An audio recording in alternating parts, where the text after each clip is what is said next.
Nous courbons maintenant nos têtes pour la prière. Notre Père Céleste, nous estimons cela comme un grand privilège de ce que nous pouvons nous tenir ici parmi ceux qui sont sauvés et que nous pouvons chanter ces vieux cantiques dans l'église. Seigneur, je crois.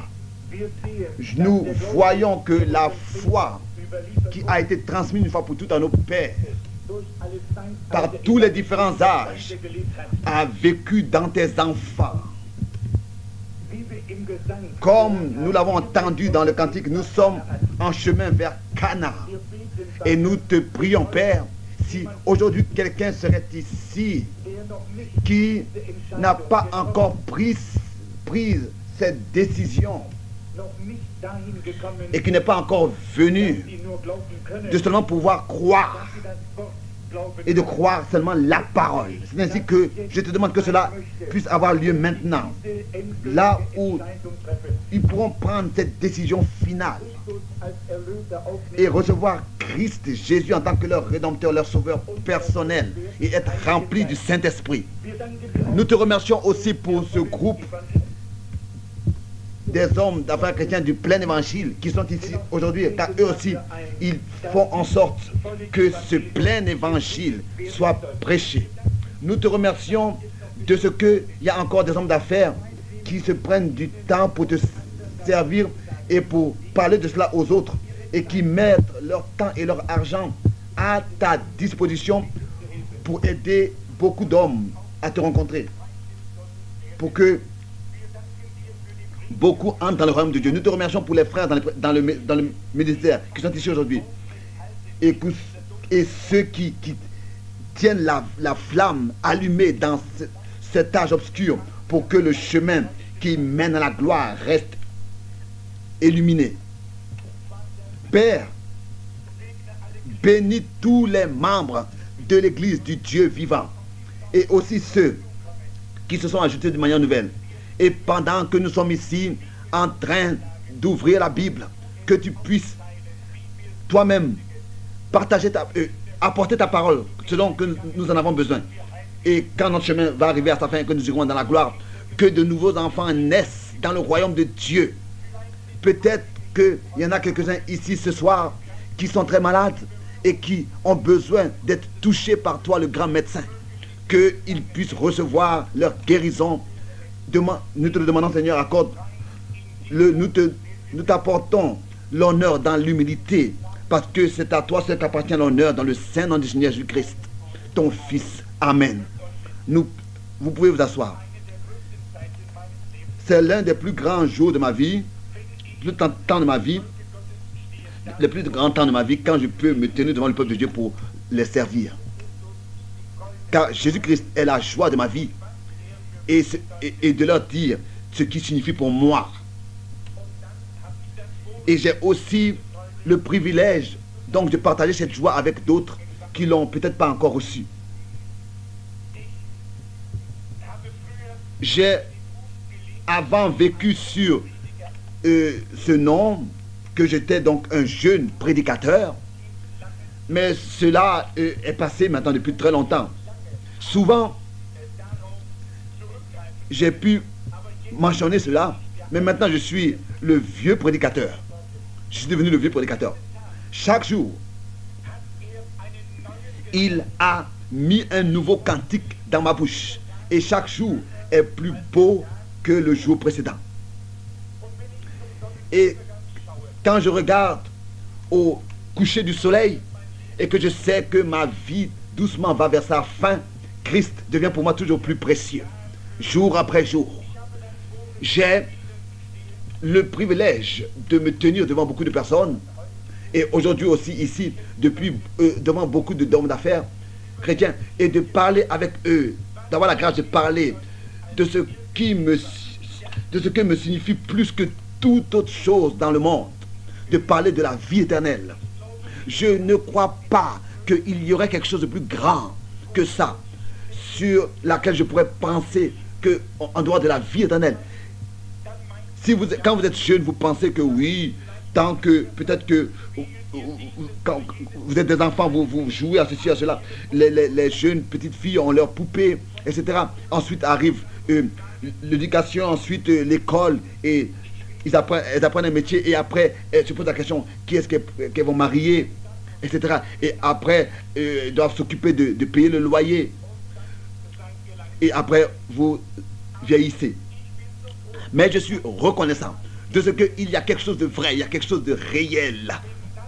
Quand tout cela, ici sur cette terre, sera passé, qui nous signifiera plus, qui nous signifie plus que tout le reste. Tout le reste, c'est vrai, est nécessaire pour cette vie ici terrestre. C'est important qui est le père ou qui est la mère de nos enfants, etc. Et que les enfants soient éduqués et aillent à l'école, etc. Mais tout cela va passer. Mais la vie éternelle, elle est demeure. Et c'est justement la chose la plus grande. Cela m'a satisfait alors que j'étais jeune. C'était ma satisfaction. Aussi, alors que j'étais un peu plus grand. De savoir que quand ma vie sera passée, je serai heureux de rencontrer celui qui a réjoui ma vie. Oui, le frère Tony, le président ici du Texas, je suis heureux d'être avec lui ensemble et avec le frère Carl Williams et d'autres qui sont ici présents. Ici, il y a beaucoup qui sont représentés de différentes villes et églises. J'ai parlé une fois, et cela c'était à Circle Rocks Axon. C'était dans un auditorium. Là-bas, il y avait eu un homme qui avait été guéri, qui avait marché pendant des années sur des cannes. Et il avait vendu des petites choses, des crayons, etc. dans la rue. Il était complètement paralysé, il ne pouvait pas lui-même se déplacer. Et il est arrivé un soir dans la réunion. Et il est passé par la lignée de prière et il a été guéri. Et le jour prochain, il a porté ses cannes sur son épaule et il a rendu témoignage dans la rue. Et quand je parlais le prochain soir, il m'a interrompu. Il m'a dit, frère Branham, écoute, je suis un peu en train de réfléchir. Alors que tu parlais, je pensais que tu étais nazaréen parce que c'est ce qu'il était. Et ensuite, j'ai vu ici beaucoup de pentecôtistes dans l'assemblée. Il y a quelqu'un qui m'a dit que tu es pentecôtiste.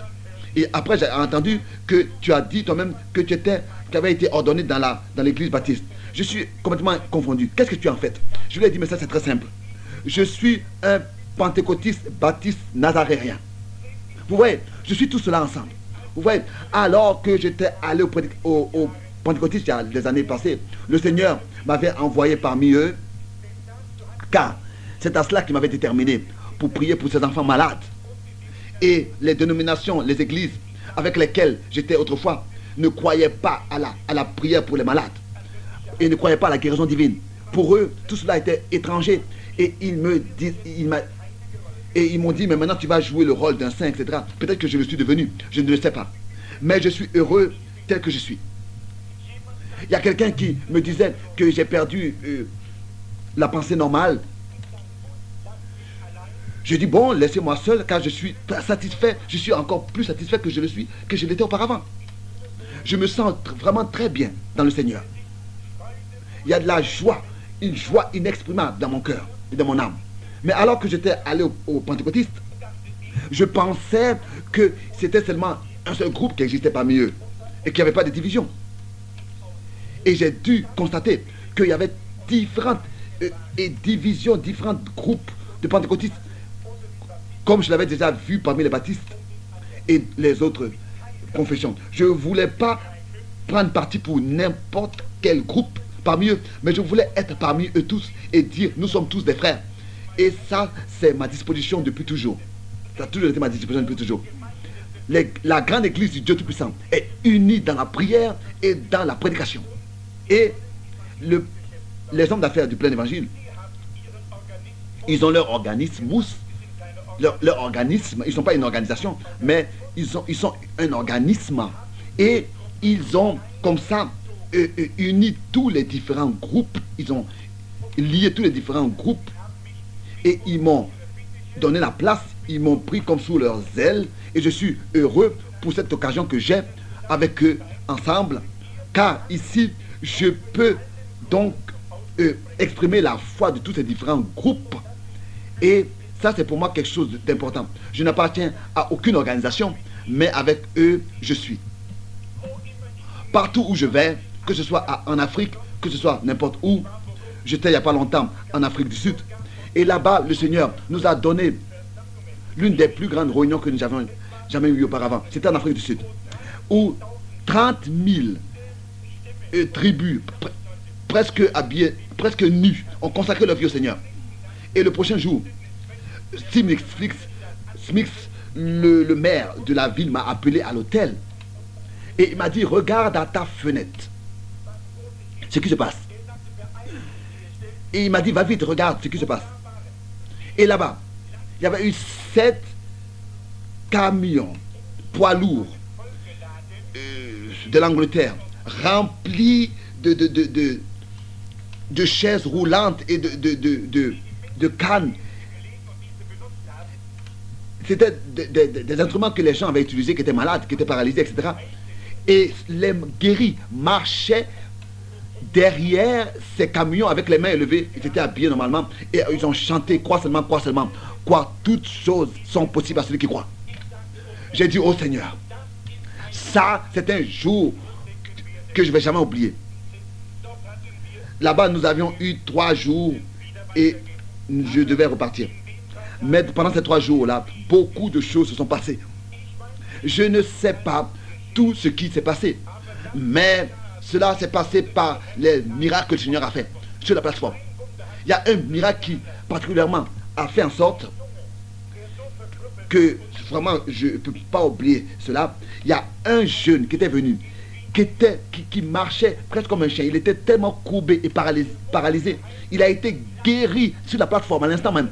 Et ces hommes-là, qui autrefois en tant que tribu étaient en dispute et en querelle les uns contre les autres, après cette réunion, ils ont été en paix, ils se sont réconciliés, ils se sont serrés dans les mains et ils ont chanté ensemble, crois seulement, crois seulement. Oh, cet évangile merveilleux ne guérit pas seulement le corps, mais guérit l'âme et réconcilie.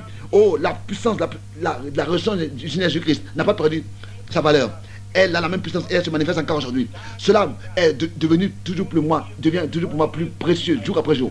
Aujourd'hui, nous sommes ici en tant qu'hommes d'affaires chrétiens. Ça n'a pas d'importance qui est-ce que vous êtes.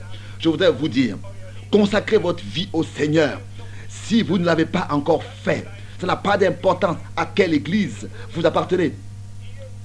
Ici, cet organisme a le titre, a le nom, homme d'affaires chrétien du plein évangile. Que ce soit que vous soyez baptiste, presbytérien, méthodiste, catholique, ou qui que vous soyez, prêtre. Jacob, c'était celui qui avait creusé un puits dans Genèse. Et les Philistins sont venus et ont pris le puits. Il en a puisé un autre, creusé un autre. Il en a creusé encore un autre. Et il a dit, il y a assez de place pour nous tous. Vous voyez? C'est ainsi que nous sommes reconnaissants de vous avoir ici. Dans Genèse 26, c'est écrit. Genèse chapitre 26. Ça n'a pas d'importance où est-ce que vous soyez. Nous serons heureux d'avoir communion avec vous tous. N'oubliez pas les réunions à Phoenix. Je sais que ici nous ne faisons pas de la réclame de la plateforme, car cela n'est pas permis de la publicité, mais il y aura différentes réunions qui auront lieu et je serai à Phoenix pendant 4 jours, je prêcherai là-bas et je prierai pour les malades.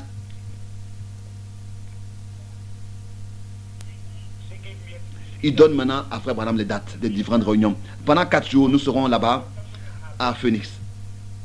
Et nous attendons que Dieu bénisse et il bénira pour vous de tout son.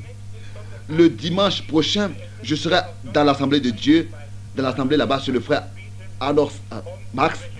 Je prierai et pour les malades, je prêcherai. Bon, que les bénédictions de Dieu se reposent sur vous tous. Si vous voulez ouvrir la Bible avec moi, je voudrais me dépêcher pour venir à la parole et ne pas vous retenir longtemps. Je voudrais lire dans Romains le chapitre 8. Romains le chapitre 8. Nous commençons avec le verset 28 jusqu'au verset 32.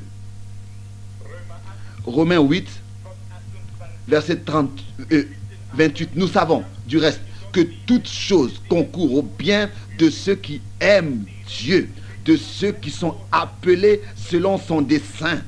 Car ceux qu'il a connus d'avance, il les a aussi prédestinés à être semblables à l'image de son Fils, afin que son Fils soit le premier-né de beaucoup de frères. Et ceux qu'il a prédestinés, il les a aussi appelés. Et ceux qu'il a appelés, il les a aussi justifiés. Et ceux qu'il a justifiés, il les a aussi glorifiés. Que dirons-nous donc à l'égard de ces choses? Si Dieu est pour nous, qui sera contre nous?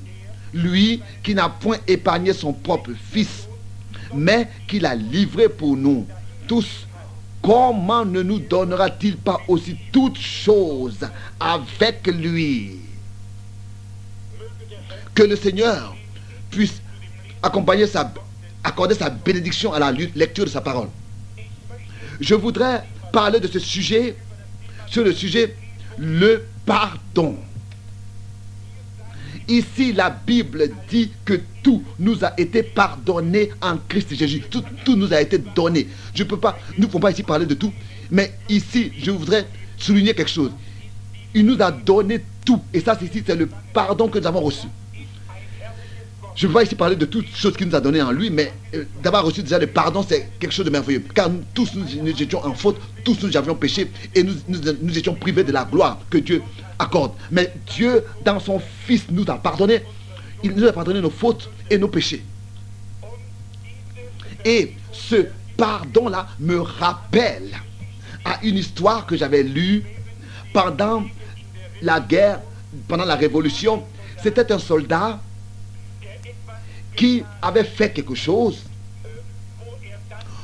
par lequel donc il a été apporté et il a été déclaré coupable. Pendant le combat, il a quitté son poste et par cela déjà l'adversaire a pu comme ça commettre beaucoup de dégâts et il devait donc être condamné et être mis à mort. Et son ami a été en détresse d'une manière qu'il est allé auprès du président Lincoln, Abraham Lincoln, et le président Abraham Lincoln était un chrétien, et il s'est courbé devant sa face. Il a dit, Mr. Abraham Lincoln, président des États-Unis, je vous demande de la miséricorde de la part de Dieu. Je sais que vous êtes un chrétien et que vous avez un cœur doux et vous faites miséricorde à ceux qui sont en faute. Mon ami n'aurait pas dû quitter son poste. Il aurait dû rester sur son poste en tant que soldat. Mais quand les coups de fusil, etc. ont retenti et les canons se sont fait entendre, il a eu peur et il a fui. Et il a dit, Monsieur Lincoln, ça, il n'a pas voulu le faire. Ça, il n'a pas voulu, il n'avait pas l'intention de le faire. Mais maintenant, il doit mourir et être fusillé.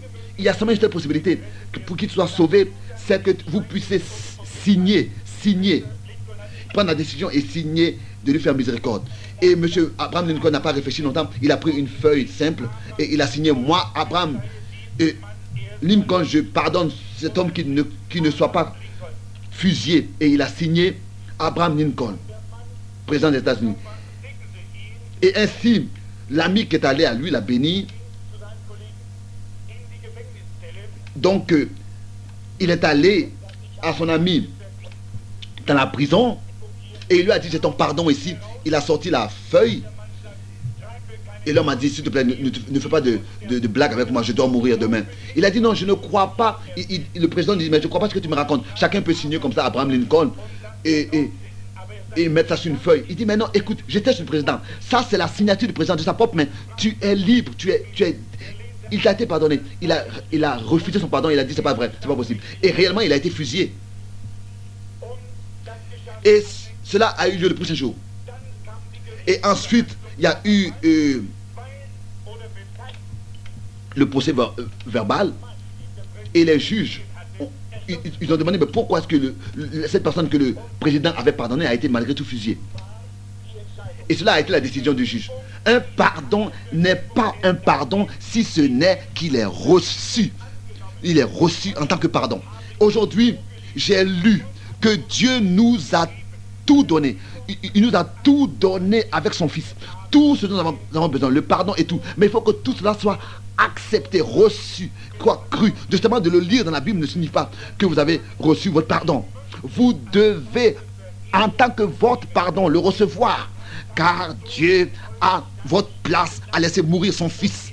Et vous le recevez. Vous êtes libre des fautes, du péché. Vous voyez, c'est un pardon de Dieu adressé à votre personne. Pas seulement que vous le recevez comme ça de manière psychologique, ou bien par une doctrine, ou bien alors par une sensation. Non, que vous pensez d'avoir fait quelque chose de juste, ou bien d'avoir appris une confession de foi. Non, non, c'est d'être délivré de la nature du péché. C'est d'être délivré de la faute. Il n'y a plus de faute en vous. La Bible dit que nous sommes justifiés et qu'il n'y a plus de condamnation en ceux qui sont en Christ, qui sont devenus une nouvelle création, qui marchent selon l'esprit, qui ne marchent pas selon la chair, mais qui marchent selon l'esprit. Romains 8, verset 1. Alors, si la délivrance du péché et de la faute a réellement eu lieu, alors dans l'homme ou bien de la femme, il n'y a plus le désir de péché. Vous êtes devenus de nouveaux créatures en Jésus-Christ. Hébreux 9, Apocalypse chapitre 1. Délivré du péché. Et vous avez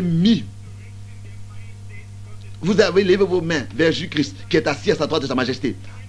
Vous êtes délivré. Aucun prêtre n'a besoin de vous le dire. Aucun prédicateur n'a besoin de vous le dire. Vous savez intérieurement, profondément dans votre cœur, que vous avez accepté le pardon en tant que don de Dieu que Dieu a envoyé par Jésus-Christ. Oh, quelle sensation d'être délivré du péché. Il m'a été dit, alors que autrefois la proclamation avait été signée, que l'esclavage est aboli en Amérique. Et ce matin-là, au lever du soleil, à cette date bien donnée, le jour de l'esclavage devait être aboli en Amérique. Et dans cet article-là, j'ai lu que des hommes sont allés sur les sommets des montagnes les plus élevées pour pouvoir voir déjà de loin, le plus rapidement, le lever du soleil, pour pouvoir voir déjà leur liberté. Le lever du soleil représentait leur liberté. Et ils ont attendu, déjà avant l'aurore, pour pouvoir savoir qu'ils sont vraiment délivrés. Et dans cette programmation, dans ce journal, il a été dit que pendant ce jour, il leur a été dit qu'avec le lever du soleil, ils sont levés. Ils sont allés sur les montagnes les plus élevées pour voir le lever du soleil de ce jour-là bien précis, pour expérimenter l'abolition de leur esclavage. Oh, vous pécheurs, si nous pouvions être occupés, être en souci de monter dans la présence de Dieu et d'expérimenter le lever du soleil, d'expérimenter la puissance de la résurrection et d'expérimenter votre pardon personnellement avec Dieu. Il est écrit que des jeunes sont allés jusqu'au sommet des montagnes. Pour là-bas, ils ont vu d'abord le soleil. Comment est-ce qu'ils ont crié? Ils ont vu le soleil. Et dès qu'ils ont vu le soleil se lever, ils ont crié aux autres qui étaient là-bas. Nous sommes libres, nous sommes libres. Le soleil est en train de se lever. Nous sommes libres. Des hommes avaient été vendus au péché et dans le péché. Mais le Fils de Dieu est ressuscité des morts pour notre justification. Romains 4. Comment nous devions le dire à toute la nation? Nous sommes libres du péché et des fautes. Il nous a été accordé le pardon par Golgotha. Il n'y a pas quelque chose de plus grand que l'humanité aurait pu rencontrer et recevoir. Les hommes ont péché déjà dans le jardin d'Éden. Ont dépassé les limites et ont transgressé la parole de Dieu. Ils ont été par cela séparés de l'Éternel. Les hommes étaient d'abord éternels avec Dieu. Ils n'avaient pas de maladie, ils n'avaient pas de mort, il n'y avait pas de faiblesse. L'homme n'a pas été fait pour mourir. Et l'enfer n'a pas été créé pour l'homme. L'enfer a été créé pour le diable et pour ses anges, pas pour les hommes. Car les hommes ont été créés pour être des fils et des filles de Dieu.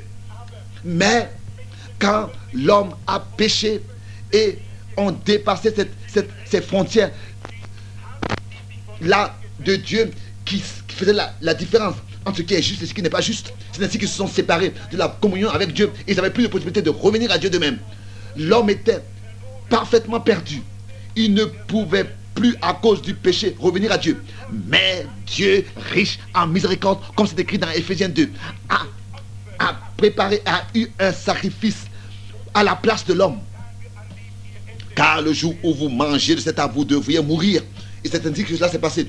La sainteté de Dieu a rendu cela nécessaire, a exigé cela de l'homme à cause de sa parole. Et il doit garder ce qu'il dit, faire ce qu'il dit. Et c'est ainsi qu'il a eu un sacrifice à la place de l'homme. Dieu a prouvé son amour, a révélé son amour à l'humanité. Ils étaient séparés de lui, car Dieu avait communion avec ses enfants.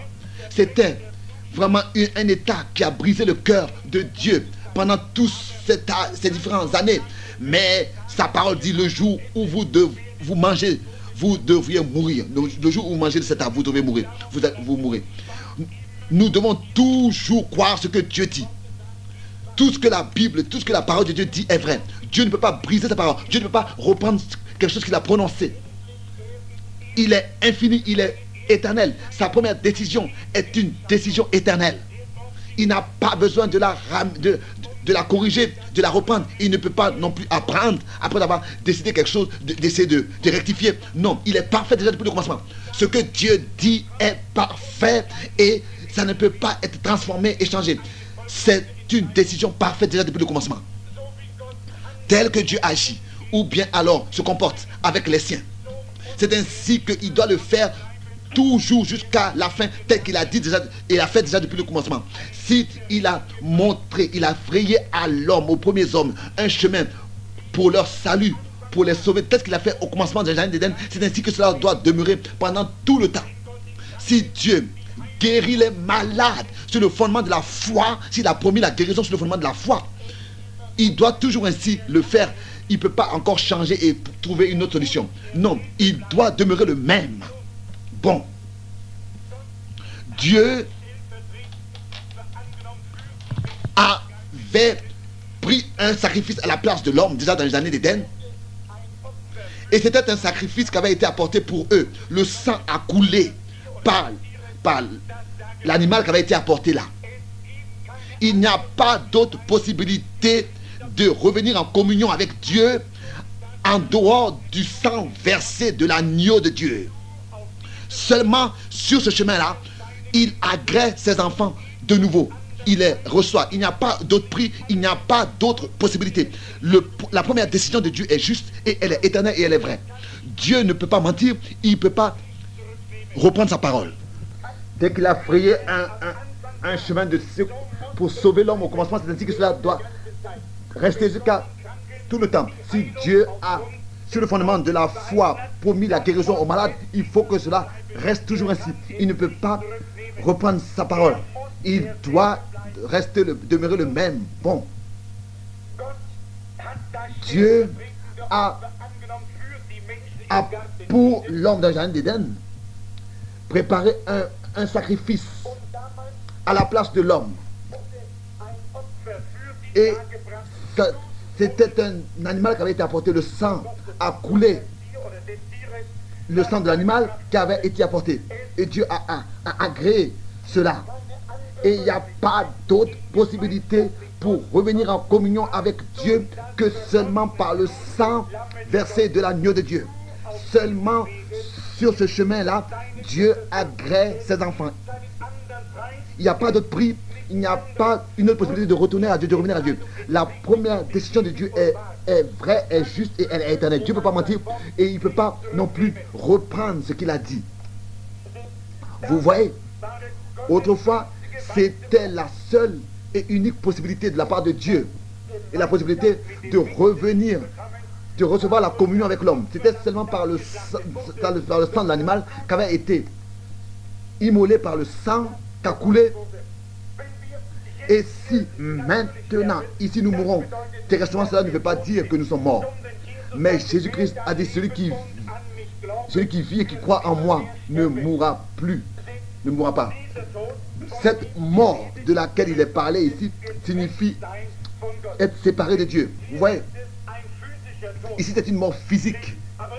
Mais quelque part nous vivons, nous continuons à vivre, nous faisons que quitter cet endroit et allons dans une autre dimension. Mais ce n'est pas la mort comme certains le pensent, que et plus rien n'existe et on ne continue plus à vivre. Vous savez, alors que la fille de Jaïros était morte, Jésus a dit, elle n'est pas morte, elle dort seulement. Mais Jésus, lui, il savait qu'elle était morte, mais il a dit, elle dort seulement, elle ne meurt pas. Et je vais aller pour la ressusciter. Et elle est revenue à la vie. Bon, d'Adam jusqu'à maintenant, les hommes ont essayé de créer leur propre substitut. Ils ont fait de leur mieux, ils veulent savoir mieux les choses et faire les choses mieux que Dieu. Cela est dans l'homme. L'homme essaye toujours de se secourir lui-même et de chercher un chemin pour son salut. Et faire quelque chose de lui-même pour son salut. Il veut comme ça infiltrer leur propre pensée dans les pensées de Dieu. Et c'est pour cette raison que nous sommes divisés aujourd'hui. Le christianisme, le peuple chrétien dans le monde est séparé par des barrières et divisé. Toutes sortes de différentes. Pourquoi Pourquoi Parce que les hommes ont mis leurs propres idées dans le plan de Dieu. Vous voyez? Mais Dieu a lui un plan. Et déjà, depuis le commencement, dans le jardin d'Éden, les pensées des hommes ont été exprimées. Adam lui-même et avec sa femme se sont fait des feuilles de figuier et se sont couverts avec des feuilles de figuier. Ils ont essayé tout pour s'aider, pour se secourir eux-mêmes. Durant toute la civilisation, l'homme a toujours essayé de faire quelque chose de lui-même. Mais jamais Dieu va agréer l'œuvre de l'homme. Dieu a créé l'homme seulement sur le fondement du sang versé sur la croix à Golgotha. L'instruction a manqué. Plus on est instruit et on s'instruit, et plus on s'éloigne de Dieu et des uns des autres. Nous avons essayé chacun de sa manière, mais rien n'a réussi. La communion a été interrompue. Bon, c'est seulement la confusion qui est restée et tout ce qui encore resterait. Mais le plan de Dieu demeure le même. C'est seulement sous le sang versé que Dieu nous rencontre. Ce sang-là doit être appliqué. Déjà, autrefois, du temps d'Israël, alors qu'il devait immoler un agneau et comme ça appliquer le sang sur les linteaux des portes. Vous voyez, Dieu l'avait exigé que ce signe soit appliqué, soit employé et soit mis sur les portes. Ça n'avait pas d'importance ce que les gens pensaient. Ici, c'était l'instruction, c'était l'ordre, l'exigence de Dieu.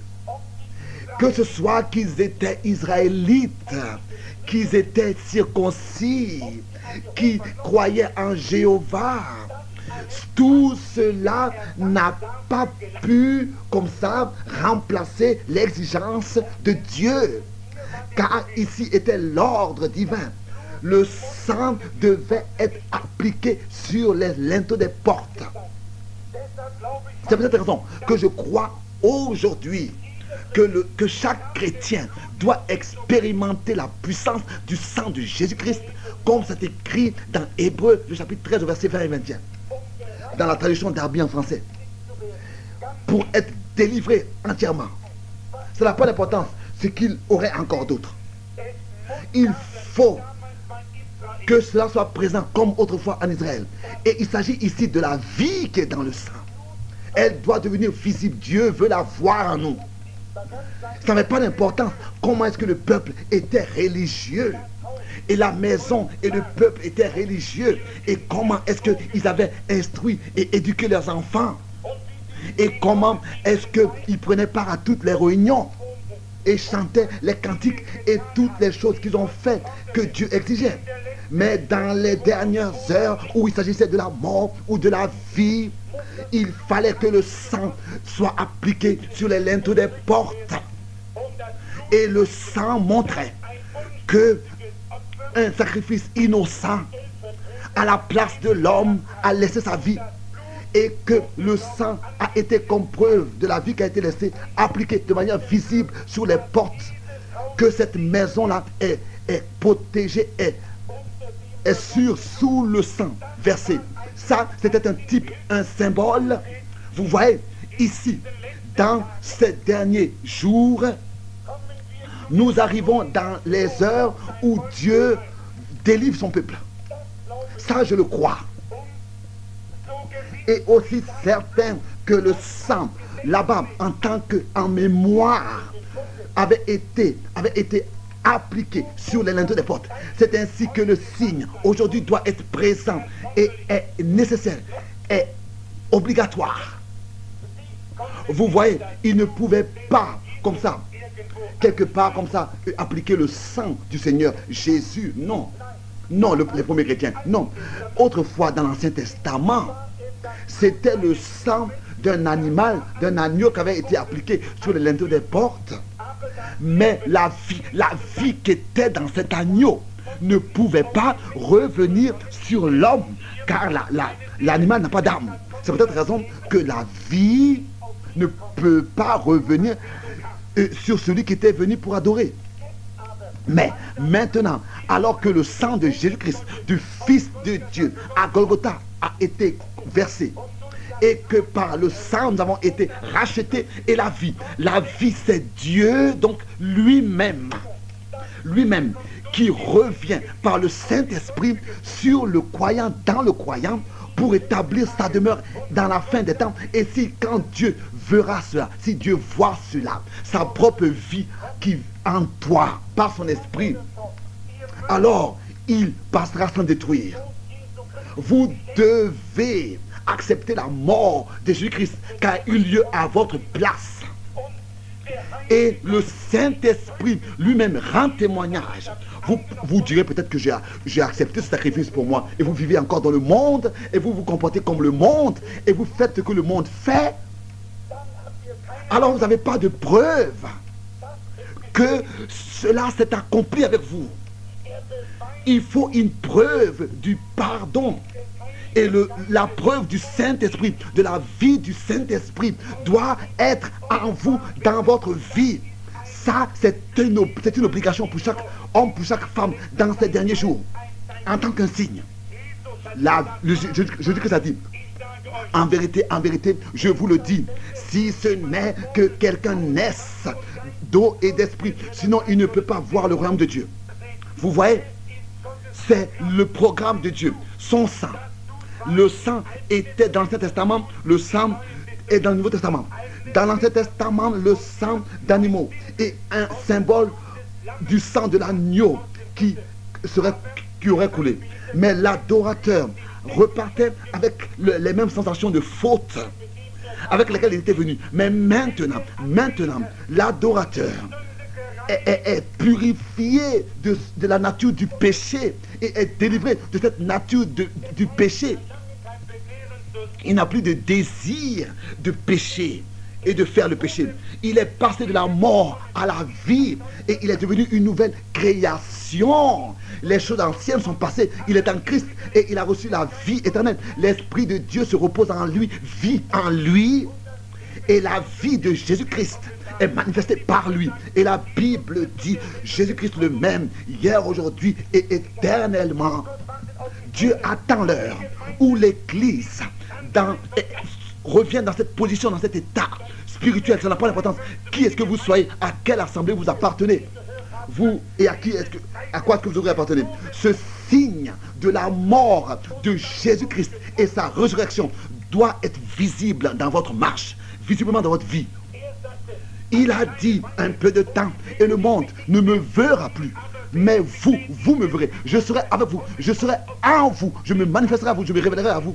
Je serai avec vous jusqu'à la fin des temps. Jésus-Christ le même, hier, aujourd'hui et le même éternellement. Je serai en vous. Parfois, je viens des chrétiens. Ils disent, nous sommes chrétiens. Et ils pensent même être sanctifiés. Ils ont même honte de dire Amen.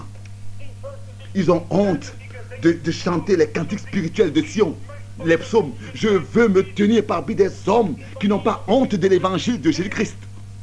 Non, il y a quelque chose qui s'est passé avec eux. Cela signifie pour eux plus que cette vie. C'est la vie éternelle. Car ils ont reçu ce que Dieu a donné à leur place. Et ils ont accepté, ils ont reçu ce que Dieu a donné à leur place. J'ai prié pour quelqu'un avant la réunion. Et il y en a qui ont prié et il a été chanté. Et après, j'entendais qu'ils ont frappé dans les mains et tout ça. Et j'ai vu même quelques-uns qui ont sauté d'ici et là. Et ils se sont un peu remués comme dans un rythme. J'étais un peu critique au commencement déjà, alors que j'avais vu cela dans les assemblées pentecôtistes il n'y a pas longtemps, il y a longtemps. Je disais, mais quand même, c'est insensé. Mais après, j'ai lu la Bible. Et j'ai remarqué aussi que quand il était dansé dans l'esprit, il y a quelque chose qui s'est passé. Le diable a imité cela avec le rock and roll et le disco et tout cela et le rythme. Et il a imité tout cela. Mais toujours quand Dieu accordait une victoire à son peuple, le peuple de Dieu a dansé.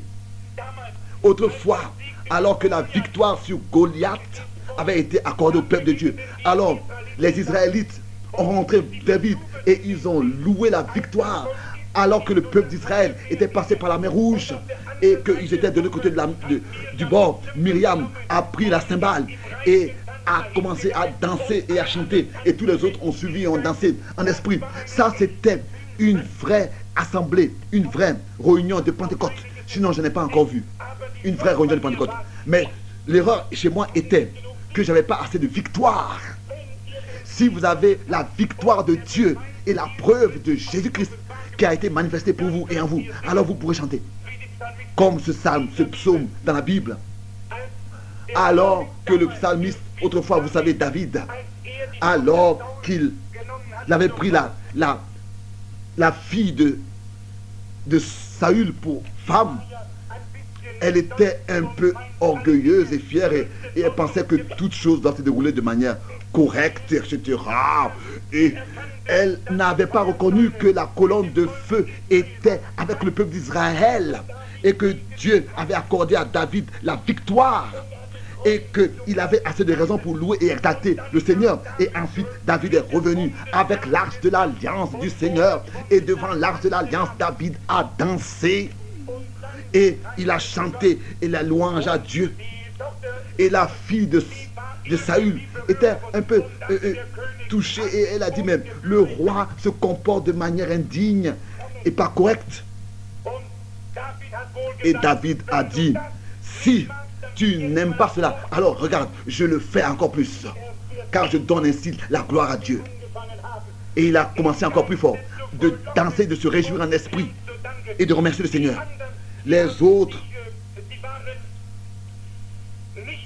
n'étaient pas d'accord avec cela, mais c'est vrai qu'ils se tenaient sous la malédiction. C'est à cause de ça qu'ils n'étaient pas d'accord avec cela. Moi je vous dis, si la vie de Jésus-Christ est manifestée dans l'église et il y a seulement un point de rencontre, de communion, c'est sous le sang. Par les dénominations, nous avons été divisés, par les groupes, mais aussi parmi les pentecôtistes et parmi les croyants. Mais la Pentecôte originale est notre modèle. Personne ne peut le dire autrement. Que l'église, le jour de la Pentecôte, a commencé. Et dans Actes chapitre 2 et dans toute la Bible, quand le Saint-Esprit venait sur des hommes et établissait sa demeure en eux, dans la Bible, il y a quelque chose qui s'est passé. Je voudrais dire la chose suivante. J'étais dans les pays des nations, des païens, et j'ai vu là-bas que des nègres parmi les huttes se tenaient là, et je parlais par des traducteurs. Beaucoup n'avaient jamais même entendu le nom de Jésus-Christ. Et ensuite, je leur ai apporté la parole de Dieu. Et je vous dis, alors que je priais pour eux et que j'ai expérimenté le baptême du Saint-Esprit, la même chose a eu lieu avec eux que nous lisons dans la Bible, dans Actes des Apôtres, sous la puissance du Dieu Tout-Puissant. Comme avec vous ici, que vous soyez noir, ou rouge, blanc, jaune, ça n'a pas d'importance. La même chose a lieu partout où l'Esprit de Dieu se répand. Vous voyez, nous savons qu'il y avait eu Nebuchadnezzar et d'autres qui se tenaient de l'autre côté. Mais il y avait ceux qui se tenaient sous le sang, qui avaient pris la bonne décision et savaient qu'il y a quelque chose d'innocent qui a pris leur place pour eux en tant que coupables. Et c'est encore aujourd'hui la même chose. Regardez Job et d'autres. Job est le livre le plus ancien de la Bible, le plus vieux, le plus âgé de la Bible. Alors que il y avait beaucoup qui étaient dans son âge, mais il se tenait là seul. Il savait qu'il avait fait ce que Jéhovah exigeait de lui. Abraham a fait la même chose. Beaucoup ont fait la même chose. Israël aussi. Vous voyez, ils savaient qu'ils avaient fait ce que Jéhovah attendait d'eux et avait exigé d'eux. Et mes bien-aimés, mes frères et sœurs, c'est de ça qu'il s'agit. La communion est seulement possible sous le sang versé. Vous voyez, les hommes voulaient aller autrefois adorer à Jérusalem, mais le sacrifice avait été apporté. Il s'agissait toujours du sang qui avait été coulé, du sang qui a coulé. Aujourd'hui, nous avons tellement d'instructions dans cette nation et partout. Ils sont tous cultivés au haut niveau. C'est comme ça que cela semble. Nous avons toutes ces choses de la science et ce développement scientifique. Ils peuvent envoyer des choses sur la Lune. Ils n'ont même plus besoin d'y aller. Ils ont seulement besoin d'envoyer des choses dans la Lune. Et des robots et tout cela. Tout ce qu'ils font, ils calculent les choses. Tous les programmes de culture et d'instruction. Mais tout cela ils ont fait que nous éloigner encore plus de Dieu. Tout ce dont nous avons besoin, c'est de nous consacrer entièrement, de nous mettre à la disposition de Dieu pour que la puissance du Dieu Tout-Puissant puisse descendre parmi le peuple de Dieu et que notre volonté soit réellement soumise à sa volonté dans la pratique et qu'il puisse se manifester. C'est ainsi que sera accompli. Ces signes accompagneront ceux qui auront cru. Christ a dit, allez dans le monde entier, prêcher l'évangile à toute la création. Et celui qui croit et qui se l'est baptisé, cela sera sauvé. Et ces signes accompagneront ceux qui auront cru. Vous voyez, c'est une révélation, c'est une manifestation du Saint-Esprit que Dieu ici a agréé l'adorateur. Parce que la vie de son esprit est manifestée par le croyant. Parce que la même vie par l'esprit de Dieu est manifestée. La même vie de Jésus-Christ est en toi. Et ce n'est plus toi qui vis, c'est Christ qui vit en toi. Qui est revenu en esprit, établit sa demeure dans ton cœur. C'est ainsi que, comme ceux qui apportaient le sacrifice le jour de la réconciliation, ils ont dû le faire. Et ils pouvaient dire, ici est le sacrifice que Dieu a exigé. Et peut-être que l'un c'était un agneau que quelqu'un avait pris, que le sacrificateur devait sacrifier et immoler, et il allait à l'endroit de l'adoration. Il savait que je suis un pécheur. Et maintenant, il met sa main sur le sacrifice qui va mourir à sa place, qui va perdre sa vie à sa place. C'est ainsi qu'il s'identifie avec son sacrifice. Et ensuite, quand la gorge avait été, quand le sacrifice était égorgé et que le sang sortait, il ressentait encore les douleurs de l'animal. Il comprenait que les douleurs là, c'est lui qui aurait dû les porter. Le sang coule et il reconnaît par cela que cet animal là porte et prend sa place. Et ensuite, il repart justifié parce qu'il a fait ce que Jéhovah avait exigé de lui. C'est ainsi que cela était avec nous aujourd'hui. Et avec nous aujourd'hui, ce n'est pas comme ça une signature, ou bien alors de dire, oui, je viens à l'école du dimanche, je viens à la réunion. Ce n'est pas de promettre des choses, de soumettre, de donner tant d'argent pour soutenir l'œuvre de Dieu. Non, il s'agit de mettre sa main sur le sacrifice de Dieu,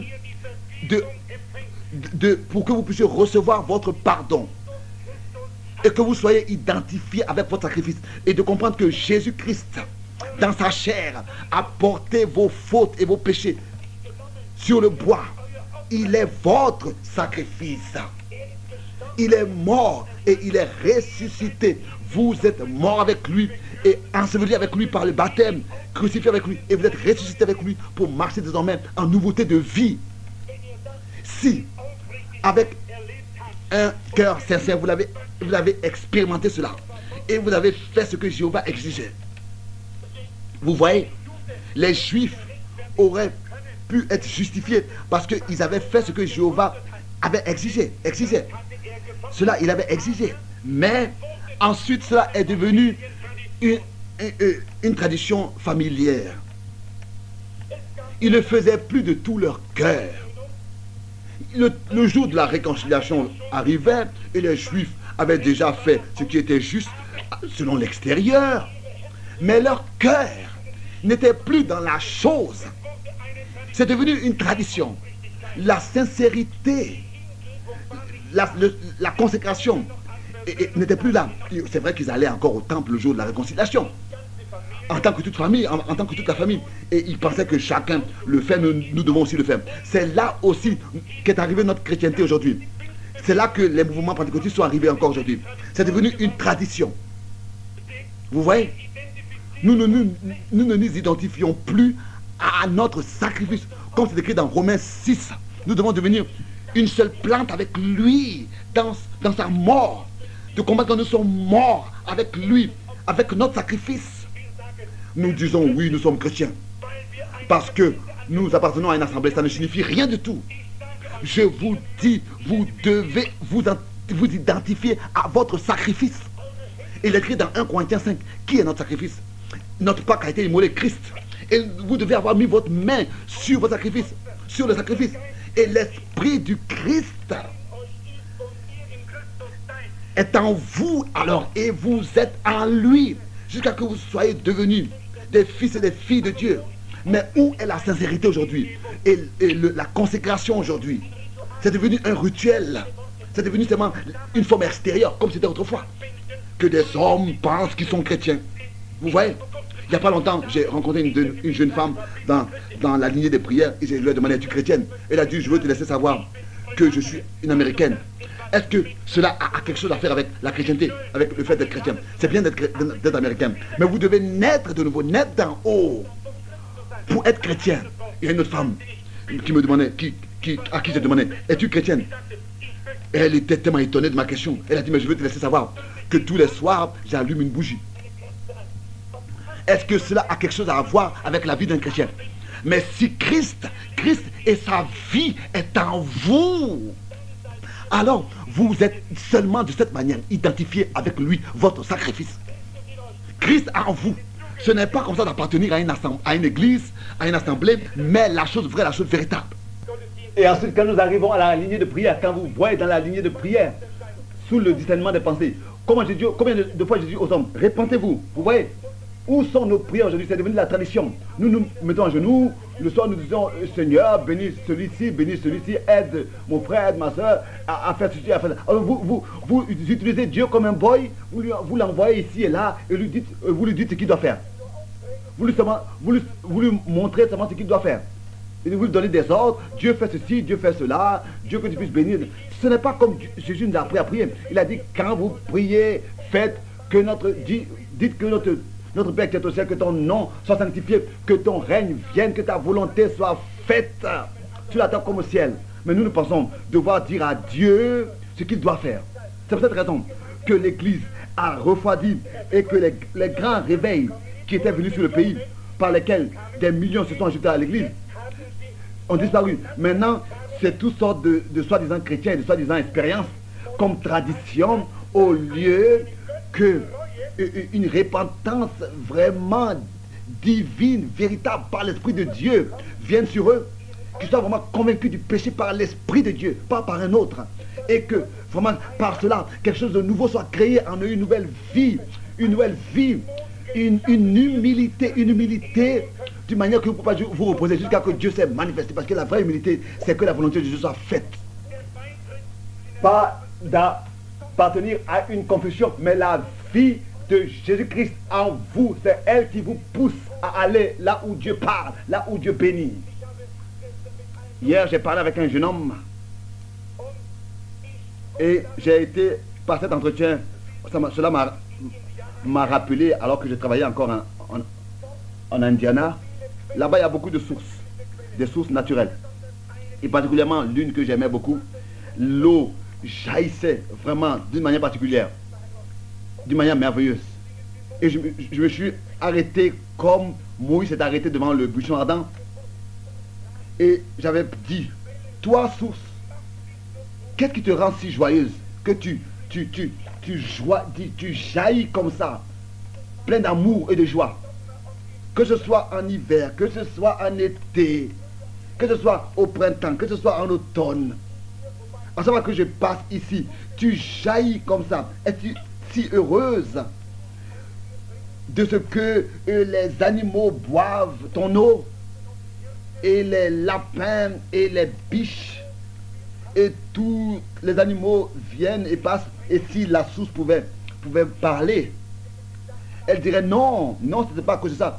Alors je demanderais, mais est-ce que tu es heureuse parce que je bois de ton eau? Non, elle dirait, la source dirait non. Vous pouvez tous boire, mais alors je dirais, mais pourquoi est-ce que tu es si heureuse? Pourquoi tu jaillis comme ça de manière si heureuse?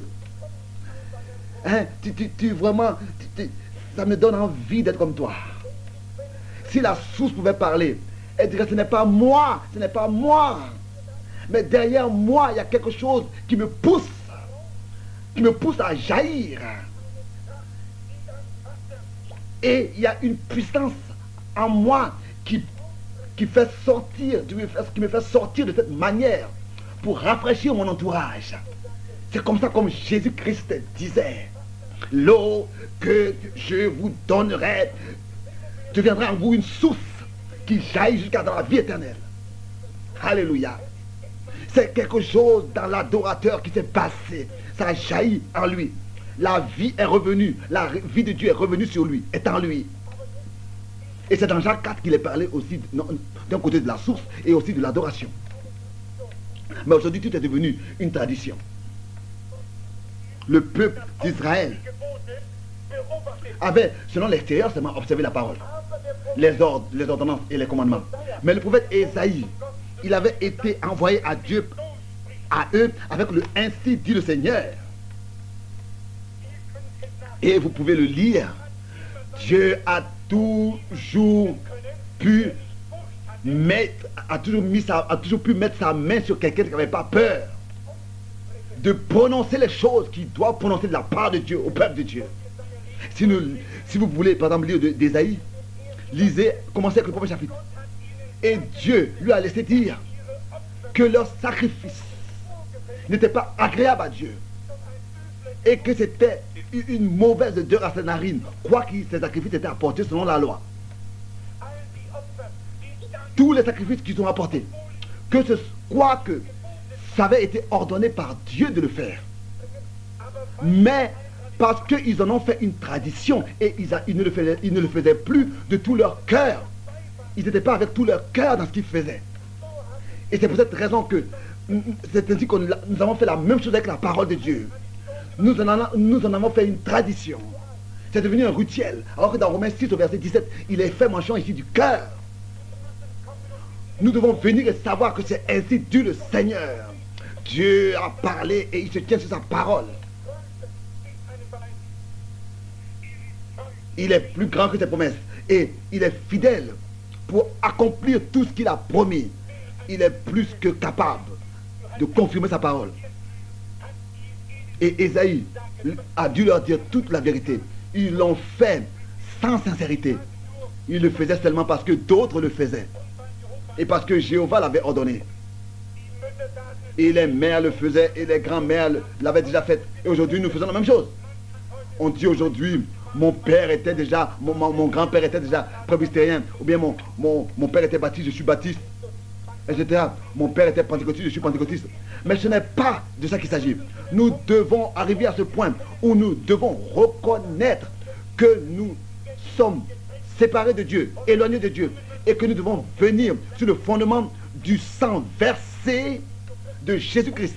Et ainsi recevoir la relation avec Dieu et les uns avec les autres, que ce soit méthodiste, baptiste, luthérien, qui que vous soyez, tous ces différents groupes, nous devons aujourd'hui maintenant nous rencontrer tous sous le couvercle du sang de Jésus-Christ et nous devons rencontrer ainsi le Seigneur. Ici est le seul fondement commun que nous avons, car dans Jude il est dit que nous avons un salut commun et que nous devons combattre pour cette foi qui a été transmise une fois pour toutes au sein. C'est ainsi que Jésus-Christ ne reviendra pas jusqu'à que l'Église sorte de toutes les traditions et les doctrines et qu'elle naisse réellement d'en haut, dans le royaume de Dieu. Il ne s'agit pas ici de devenir membre de quoi que ce soit, mais de recevoir la communion personnelle avec Dieu, pour que la communion les uns avec les autres aussi soit de tout son cœur et soit fraternelle. Et l'Esprit de Dieu viendra sur la terre comme les vagues de la mer couvrent la mer. Si les hommes pouvaient oublier leurs différends, si les croyants pouvaient oublier leurs différends et revenir en communion les uns avec les autres sur le fondement du sang versé pour chacun. Vous ne pouvez pas vous rencontrer sur la tradition baptiste, sur la tradition méthodiste ou bien pentecôtiste. Non, mais tous, nous pouvons nous rencontrer et avoir communion ensemble par le sang de Jésus-Christ, de l'agneau de Dieu. Ça, c'est le plan original de Dieu. C'est là que le pardon, c'est là que la paix est véritable. Pas baptiste, méthodiste, appartenir à ce groupe, appartenir à ce groupe. Et tout ça, c'est sensiblement des traditions. Mais là-bas sur la croix, là où le sang de Jésus-Christ a coulé, c'est là-bas où Jésus-Christ est mort. C'est là que nous devons aller et être mort avec lui et créer de nouveau en lui pour devenir une nouvelle création. Alors, nous sommes des frères parce que Jésus est notre frère. Et c'est ainsi que ça, c'est le chemin de Dieu pour nous. Tout le reste, ce sont des doctrines humaines, ce sont les œuvres humaines. Non, nous devons revenir au plan original de Dieu par le sang versé du pardon. Car le pardon de Jésus-Christ est dans le sang de Jésus-Christ. Ça, c'est le plan de Dieu, de le faire. C'est ce que Dieu veut faire. Mais leur tradition, leur groupe, les ont séparés, les ont divisés. C'est les différents groupes qui ont été un obstacle à la communion les uns avec les autres. Et ils ont ainsi ôté l'autorité et la valeur de la parole de Dieu et du plan de Dieu. Ils n'avaient pas la foi véritable. Et c'est vrai qu'ils ont apporté leur sacrifice, mais plus avec la foi, avec la consécration, avec le cœur, avec l'âme. Je vous pose la question. Est-ce que Jésus, c'est pas la même chose? Nous ne voulons pas le dire, mais nous devons nous représenter la réalité en face. Il y a quelque chose qui ne va pas. L'église devrait être à des milliers de kilomètres plus loin. Jésus-Christ attend l'église, qu'elle soit préparée. Son épouse s'est préparée. Nous avons reçu toute l'armure de Dieu et tout le matériel pour l'édifice. Le Saint-Esprit est ici, la puissance de Dieu est ici, Dieu est ici, sa parole est ici, pour guérir les malades. Et pour que toutes choses qui soient possibles, que Jésus-Christ a fait, se répètent. Et j'ai vu la même chose se répéter par la puissance du Saint-Esprit. Au nom de Jésus-Christ, Dieu attend que l'Église sorte de toutes ces doctrines et ces opinions humaines et ces traditions. Et que Jésus-Christ ainsi puisse se manifester. Parce que les croyants sont devenus un seul cœur et une seule âme et ils ont oublié leurs différends. Ça, c'est l'Église du Dieu vivant. Ce n'est pas ici méthodiste, baptiste ou bien quoi que ce soit. Quoi que vous soyez, nous voulons tous venir et librement prendre de l'eau de la vie. Je le crois avec tout ce qui est en moi. Dieu a envoyé le Saint-Esprit pour que cela puisse se passer. Mais nous avons encore nos rituels, nos doctrines, nos opinions et nos traditions. Ce n'est plus avec tout le cœur et la sincérité. Nous pensons oui, c'est notre tradition. Et ce sont les traditions qui ont annulé la parole de Dieu, les doctrines, les opinions humaines qui ont annulé la parole de Dieu. Et nous faisons ce que Dieu a dit, mais pas comme il le dit, c'est-à-dire de tout notre cœur. J'ai écouté dans une des Californies, en Californie, dans une assemblée où il y a un frère qui avait parlé, et beaucoup d'hommes étaient venus, particulièrement aussi des jeunes. J'ai estimé le frère pour la position qu'il avait prise. C'est ce qui s'était passé là-bas. Sûrement que ça, on doit estimer cela. Mais, alors que les hommes étaient venus à l'hôtel, après qu'il ait appelé à l'hôtel à venir, après la réunion, Les gens sont venus devant, après la prédication, ils étaient en train de manger du chewing-gum, les autres ont ri, les autres se moquaient, les autres étaient comme ça. Je dis, mais est-ce que ça c'est la manière avec laquelle on doit suivre l'appel à l'autel, avec le chewing-gum dans la bouche et à la légère comme ça en souriant? Vous devez venir ayant été saisi par le Saint-Esprit et avoir été convaincu du péché. Nous avons besoin d'une réunion du Saint-Esprit selon le modèle de la Pentecôte, une confession des péchés et de la vie dans les péchés, d'une conviction poussée par le Saint-Esprit à la repentance. Pas comme ça de donner des promesses au Seigneur, mais une expérience que nous faisons avec lui, sous l'écoute de sa parole. Vous venez pas et puis vous dites, Seigneur, je veux maintenant être meilleur, je veux ceci. Non, venez sous le sang de Jésus-Christ, sous la réconciliation. Et cela doit être sincère, la sincérité doit être là. Dieu l'exige. Dieu exige une telle sincérité. Si, car il a donné son fils engendré de lui là-bas. Comment est-ce que nous pourrons comme ça échapper? Si Dieu n'a pas épargné son propre fils, comment est-ce que nous pourrons échapper? Nous allons venir sans le cœur et dire oui, je suis membre de ceci, je suis membre de cette église. Même. Non, ça ce n'est pas l'exigence de Dieu. Ceux qui sèment avec larmes vont récolter avec joie.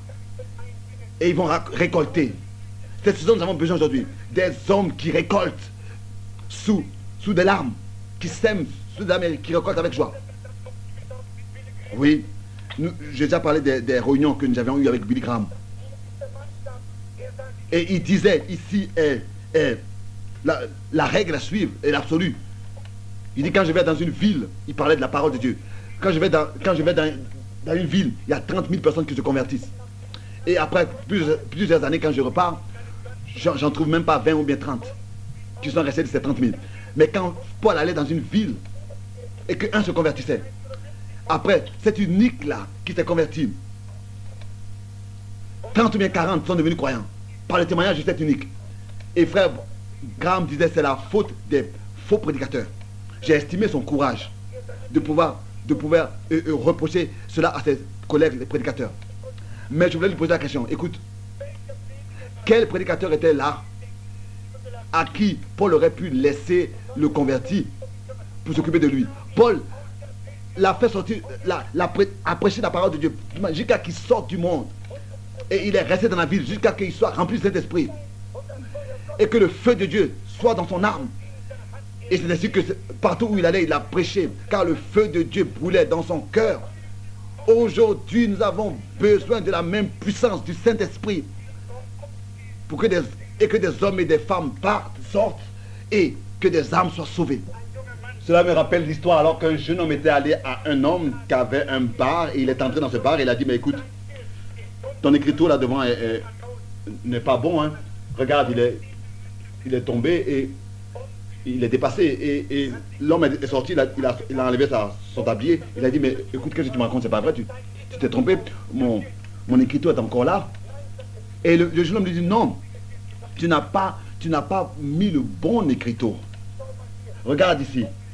Regarde là-bas dans la rue, cet homme sous. Il est seulement entré ici parce que toi tu as mis ce signe. Et maintenant cette écriture, maintenant il est là-bas, regarde dans quel état et sous quelle influence il est. Hein? Tu as vu ce que tu as fait? Mais si nous voyons des hommes qui sont sous l'influence du Saint-Esprit, qui ont reçu la puissance de la Pentecôte, alors des signes et des miracles se passent. Et alors les hommes sont sauvés. S'ils sont baptisés dans le corps de Jésus-Christ. Pas comme ça, pas seulement en étant membre d'une assemblée, mais où est la sincérité? Où est vraiment d'être soucieux pour les pécheurs, pour l'état de la ville dans laquelle on vit, hein? Qui est encore soucieux et qui encore afflige son âme pour les hommes perdus? C'est vrai qu'ils prient, mais ils sont sans puissance. Ils apportent leurs offrandes, leurs dîmes, etc. Ils font tout selon l'extérieur, tout est en ordre selon l'extérieur, hein? Selon la parole. Mais vous savez que la Bible dit ce qui va se passer de la fin des temps. Dans Timothée, il est écrit. C'est écrit que les gens seront orgueilleux, fanfarons, aimeront le plaisir plus que Dieu. Et ils vont rejeter ceux qui sont bons. Ils ont une forme de la piété. Ils ont l'apparence de la piété. Mais ils renient ce qui en fait la force, la puissance. Éloignez-vous de telles personnes. Car c'est justement l'épée qui transperce et qui sépare. Mais tel qu'il est écrit, Et ils entrent dans les maisons pour rendre captives des femmes.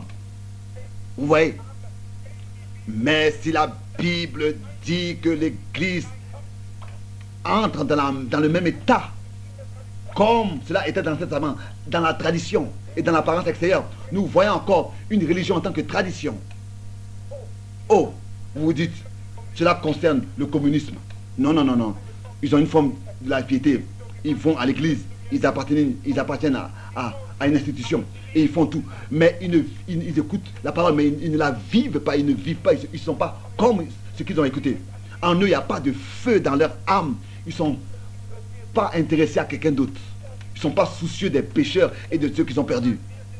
Ils pensent nous sommes sauvés, ça suffit. Alléluia. Ce n'est pas le vrai christianisme, ça. Le vrai christianisme va vers ceux qui sont perdus. Va et cherche les perdus et fait quelque chose.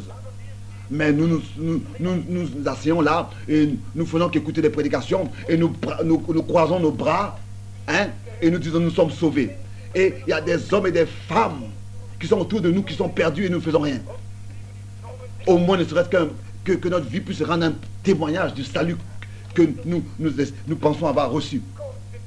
Nous regardons les assemblées, hein, avec des cheveux bizarres et maquillés, et des cheveux coupés, et des habits qui ne sont pas dignes de Dieu et de sa parole.